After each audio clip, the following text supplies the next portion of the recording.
Halo, Hai. di episode kali ini kita mau bahas tentang kayaknya saya udah berbuat baik deh. Kenapa hidup saya masih gini-gini aja gitu. Yakin baik. Kata Kok, siapa? kok yakin banget ya? Iya. Tapi ini saya pernah alamin. Oke. Saya merasa bahwa Sudah kayaknya berbuat baik saya sudah berbuat menurut baik kita ya. menurut saya ya Oke. gitu ya. Terus tapi kayaknya hidup ya secara finansial masih begitu-begitu aja. Kalau saya kan memang mata duitan ya gitu.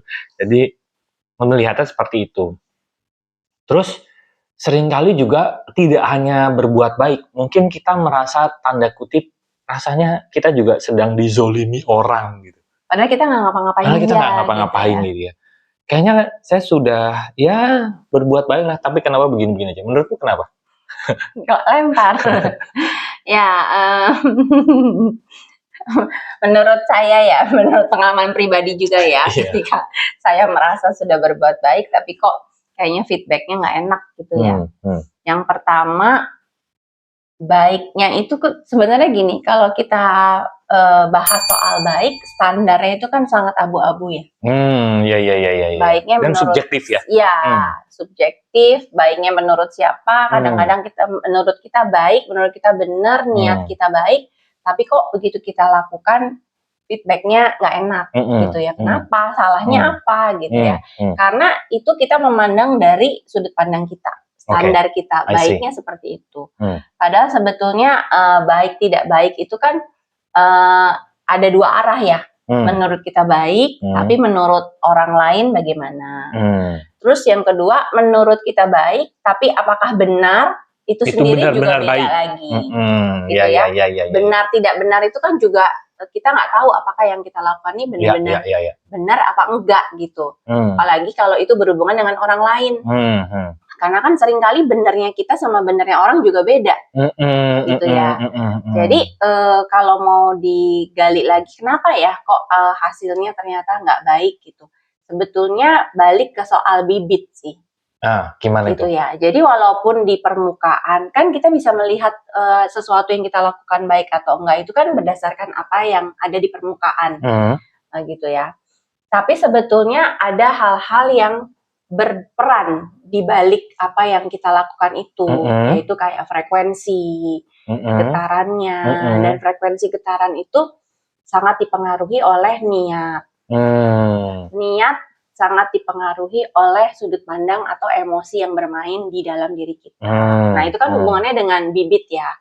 Jadi bisa jadi di permukaan yang kita lakukan itu sepertinya benar konteksnya, tapi sebetulnya kalau mau digali di dalam diri kitanya ada rasa-rasa atau bibit-bibit yang nggak selaras gitu. Entah itu bibit ketakutan, bibit ego, bibit yang lain-lain ya, keraguan, usaha berlebihan dan lain-lain, kendali gitu. Nah, sebetulnya sederhananya semesta ini kan selalu bekerja apa yang kita tanam itu yang kita tuai. Jadi walaupun kita nggak mengerti konsep sebenarnya nih apa yang saya lakukan nih baik atau benar apa enggak sih gitu ya. Sebetulnya kita bisa mengamati dari buahnya.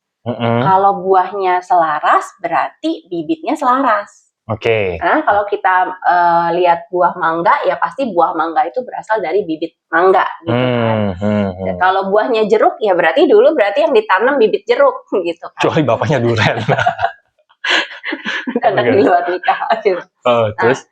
Nah terus jadi kalau kita menyimpulkan, seringkali kita nggak tahu yang standar abu-abu tadi, tapi kalau kita berkaca pada sistem semesta yang tadi, kalau bibitnya A maka buahnya A, ya berarti kita bisa menarik kesimpulan balik gitu kan.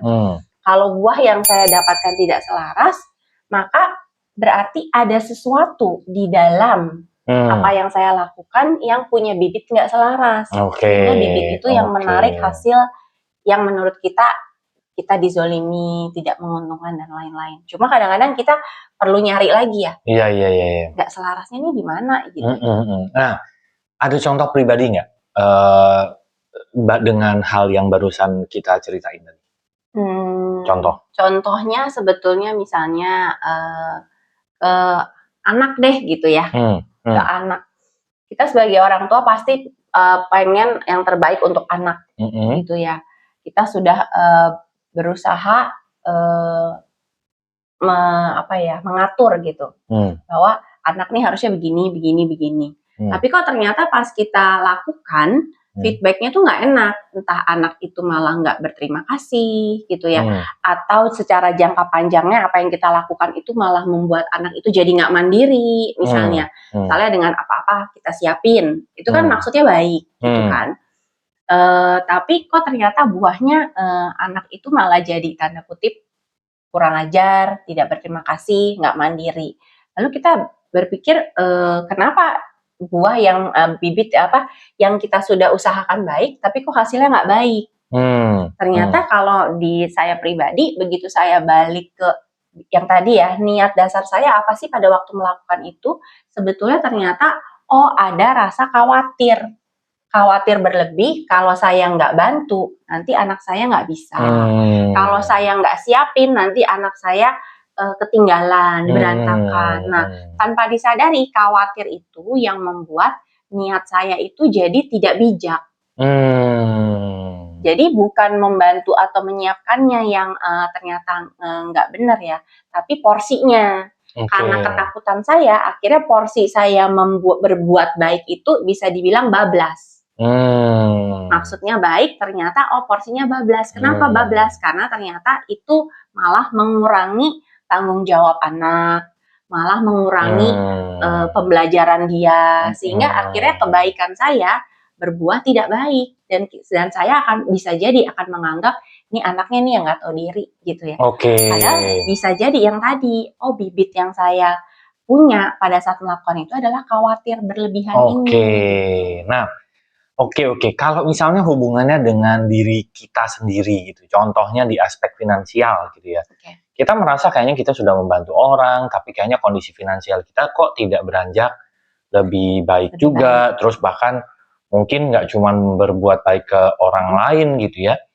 Rasanya udah kerja keras, terus nolong orang, terus kayaknya ditipu juga, tapi kita tidak menuntut gitu ya. Tapi kok tidak ada perubahan finansial dalam hidup kita. Nah, kalau itu gimana meninjaunya? Ya, jadi sebetulnya yang tadi ya, kalau kita melihat sesuatu itu pasti ada bibit yang dibaliknya. Nah, kalau dari pengalaman kita, misalnya gini, saya sudah membantu orang, tapi kok tidak ada hasil. Nah, sebetulnya yang perlu dipertanyakan, yang perlu kita gali ke dalam diri kita adalah niat kita membantu orang itu apa. Kalau getarannya kemudian menjadi saya sudah bantu, kok saya tidak mendapat hasil, mendapat rezeki, mendapat bantuan balik, berarti kan ada niat transaksional di situ. Berarti kalau kita bisa bilang getaran yang selaras itu getaran yang sukacita, ikhlas, kita melakukan karena memang kita senang gitu. Tapi kalau kita melakukannya dengan transaksional tadi, berarti kan di balik getarannya itu ada getaran kayak gue dapat apa ya gitu, ada getaran pamrihnya kah, ada getaran tidak ikhlasnya kah, atau getaran khawatirnya gitu. Saya melakukan ini supaya kekhawatiran saya terselesaikan. Berarti kan tidak betul-betul di getaran yang selaras tadi kan gitu. Oke. Atau ketika kita sudah berbuat, rasanya kok saya berusaha untuk hal yang benar tapi kok ditipu. Nah, sebetulnya di balik berusaha hal yang benar ini, lagi-lagi ada apa? Jangan-jangan ada rasa kita pengen cepet-cepet, balik lagi, atau kita khawatir kebutuhan-kebutuhan nggak terpenuhi, sehingga akhirnya kita cenderung tanda kutip tanpa disadari ya, kita nabrak banyak hal karena ketakutan kita, kepanikan, atau ya misal jangan-jangan kita punya kehausan akan penghargaan, jadi pengennya cepat-cepat berhasil supaya cepat kelihatan. Nah, bibit-bibit ini yang tanpa disadari, walaupun kita tidak berniat itu bermain di apa yang kita lakukan. Nah, sekarang permasalahannya adalah seringkali kita tidak sadar ya, apa sih bibit-bibit kita, atau di balik kita melakukan sesuatu itu dorongan sebenarnya apa? Nah, kira-kira gimana supaya kita bisa mengenali bibit-bibit tersebut gitu, supaya kita bisa menanam bibit yang tepat gitu ya. Nah, bagaimana? Betulnya mungkin dengan ngobrol ya. Ngobrol Misalnya gimana tuh? pertama-tama kita perlu menyadari dulu hal-hal tidak selaras apa nih yang mau kita gali, gitu ya. Misalnya ada case A gitu. Kenapa ya di case A ini kok saya mendapatkan hasil yang Tidak nggak sesuai enak keinginan atau kita yang ya. itu ya ada situasi di mana kita merasa dizolimi atau apa. Nah sebetulnya pertanyaannya adalah yang bisa kita tanyakan pertama, kenapa saya mengalami hal ini? Misalnya apa ya buat contoh deh apa case-nya? Contoh finansial aja biar gampang ya. Ditipu tadi. Ya, misalnya dia berusaha dia kerja gitu ya. Terus anggaplah bisnis. Anggaplah kayak pengalaman saya dulu ya. Iya. Saya dulu ikut ARI bisnis gitu ya. Dan rasanya saya sudah berusaha, tapi kok hasilnya tidak sesuai harapan. Gitu. Dan saya nggak merasa saya tuh jadi sesuatu yang hebat gitu. Pertanyaannya kenapa gitu. Nah, waktu itu yang saya gali adalah sebetulnya kenapa ya kok saya masih nggak berhasil. Nah, terus ya karena sebetulnya gini, begitu kita tanya, sebetulnya akan ada jawaban-jawaban yang secara jujur muncul. Kalau dulu saya, kenapa ya kok saya belum berhasil atau belum sehebat A, belum sehebat Ari gitu. Kemudian saya tahu jawabannya, oh karena sebetulnya kita tuh nggak percaya diri bahwa kita tuh bisa gitu. Kalau lalu akan kita gali lagi, kenapa kita nggak percaya diri? Oh ya karena sebetulnya saya juga tidak merasa tidak punya kemampuan di bidang ini dan juga tidak menyukai hal ini.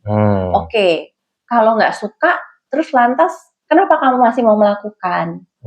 Nah, dari percakapan-percakapan itu akhirnya muncul kesimpulannya adalah waktu itu saya tidak berhasil walaupun saya sudah berusaha keras, ternyata karena saya melakukannya bukan dengan betul-betul dorongan dari dalam, tapi karena ikut-ikutan Ari. Dan juga dibaliknya ada rasa tidak percaya diri terhadap diri saya. Saya tidak percaya bahwa saya mampu melakukan apa yang Ari bisa lakukan. Ya iya, karena itu bukan bagian saya. Jadi ujung-ujungnya ternyata saya tidak berhasil di bisnis itu adalah karena sebetulnya di case saya ya, saya ketemu jawabannya adalah karena dari awal sebetulnya itu bukan diri saya.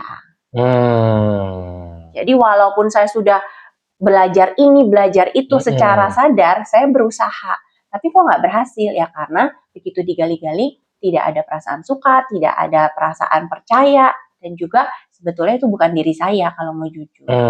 Contohnya begitu. Oke. Nah, buat teman seperjalanan yang mungkin masih abu-abu gitu ya, gimana sih bisa menggali bibit-bibit kita gitu ya, perasaan-perasaan kita, sehingga tidak sering suudzon sama semesta gitu ya. Kok kayaknya saya sudah melakukan yang terbaik, saya sudah berbuat baik, tapi kok hidupnya begini-begini aja. Mungkin bibit yang ditanamnya belum selaras gitu ya. Nah, gimana ngeceknya? Coba lihat di link di description, di situ ada tombol WA, kita bisa ngobrol-ngobrol juga gitu ya. Kita ada Zoom setiap hari Kamis malam gitu ya. Cek aja ya di link di description, siapa tahu di situ ada informasi yang teman seperjalanan butuhkan. Kita ketemu lagi di episode selanjutnya. Thank you. Bye-bye.